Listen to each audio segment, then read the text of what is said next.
last year we lost Bray Wyatt, and normally human nature is when someone passes, regardless of how you feel about them in the public light, you you omit things, you pull punches, you don't say how you felt before you found that person's no longer on the same realm as us. But not these fucking voters. They said, "Nah, man, this match was awful. It happened at the beginning of the year. Your brother came out there from the heavens and descended to drop an elbow on a crash pad onto somebody. He didn't even come close, and it was so bad that the camera cut can't even make it look like it came close. I think his brother got hurt. He may still be hurt. Get well soon, Bo. Yeah, man. One of the worst matches of all time to go along with his collection of some of the worst matches of all time. And here with you, I want to go through the catalog of Bray Wyatt and his history and his what do you call it?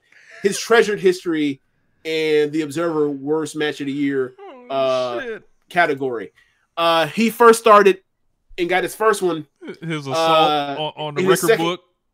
Yeah, he first hit the record book kind of like Pat Mahomes. Within his first year in the company, or within the months of his first year in the company, he got his first one. He got the cage match with John Cena in 2014, right after WrestleMania 30, where he had a little kid talk with the voice that sounded like fucking Ole Anderson, R.I.P. Another R.I.P. Oh. Then you get to 2017, and he has the maggots and bugs on the floor, on the projector on the mat at WrestleMania 34. Just horrendous. I'm sorry, 33. 33. Horrendous. Then you have 2019. You have the worst Hell in a Cell match of all time: The Fiend Bray Wyatt versus Seth Rollins. The match ends in no contest because Seth Rollins uses a sledgehammer to end the match after Bray Wyatt had used a bigger hammer throughout the entire match. It's my personal pick for worst match of all time. That match. And then you have the very next year he went back to back, kind of like Patrick Mahomes. He had The Fiend versus Braun Strowman, and I think was it the Swamp match? Where ended where the Fiend or whatever, a gator had grabbed, or some type of creature had grabbed Braun Strowman and suffocated him in the bayou. So yeah, man, that's 5.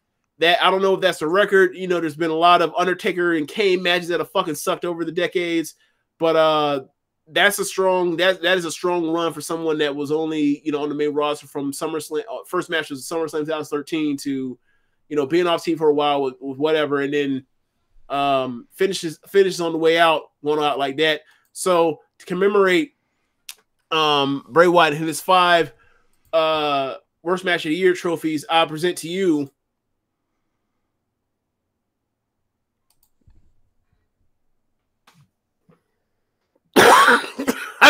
I present to you. This is sick. I present to you a picture of Kobe Bryant with his 5 Larry O'Brien trophy that he won with the Lakers between 2000 and 2010.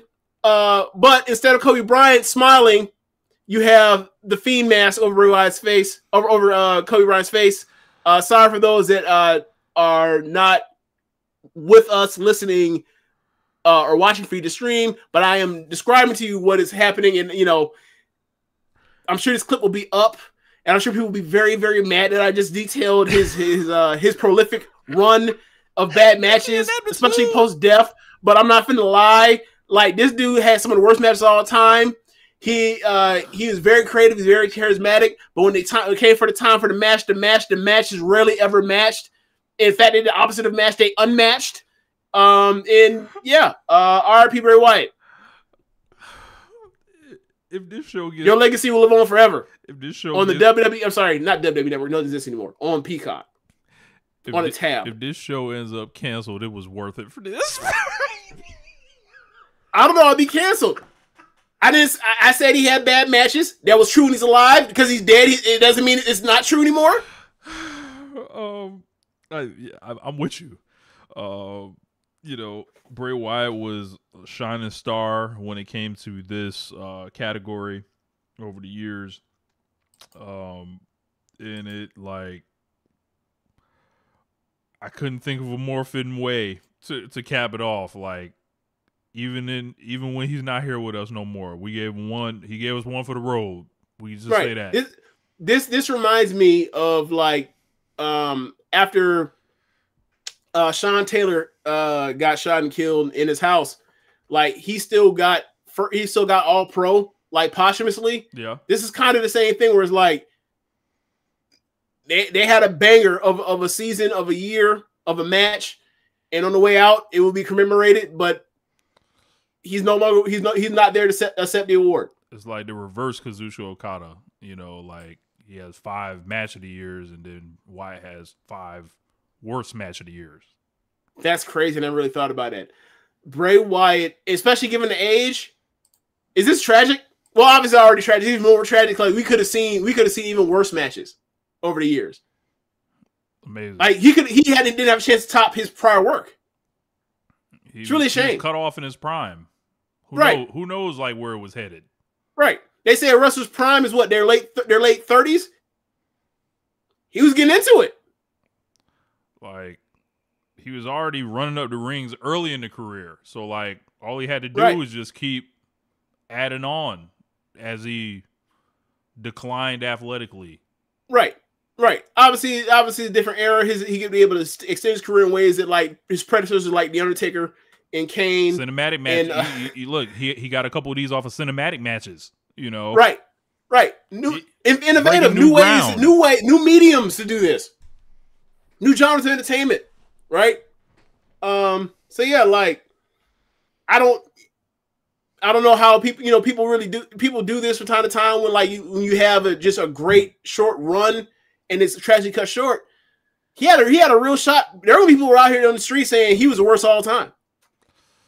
You know, at least either you can be remembered for being really great, or you can be remembered, like this. You got a choice. Look, no. He was still number one.